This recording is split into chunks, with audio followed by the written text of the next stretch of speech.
I had the best time watching it. I mean, it's the way the show's made is incredible. The stop motion, the animation, all those things are kind of like the cinematography is something that I'm really impressed by, and the artistry that goes into that. But then also it's something that I loved the writing when I read the scripts.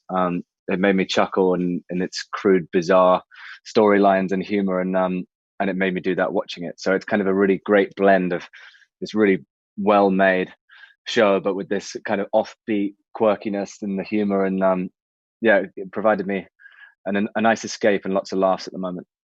He is the entry point for the audience, but he's got a great moral compass. He's someone who really believes in good and wants to be a noble squire, and he's committed his whole life to that.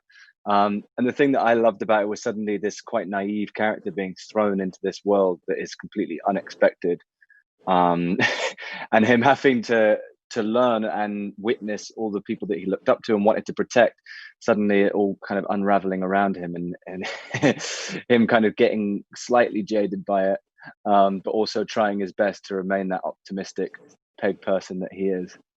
That's actually it's a really nice thing to do as an actor, because it makes you completely focus on like one item of your kind of tools to use to kind of express and create a character. But honestly, from my perspective, it's really down to these guys being there in the booth, because I'm quite a predictable actor in many ways. I'll say something a certain way, and then it's difficult not to get set in a pattern of just keeping on doing that. Whereas these guys completely would give great notes and different readings and different ideas behind lines and dialogue, and suddenly, sometimes I wouldn't get what the joke was or what the right tone to deliver the line is, and these guys would make me understand that, because they're obviously pros with this stuff. So I was just learning and trying to give as much energy as possible, because that's one thing that you kind of, as an actor on screen, you kind of do a take, and then there's like they reset some things, or you go off and like you get little breaks. Whereas when you're recording in a studio,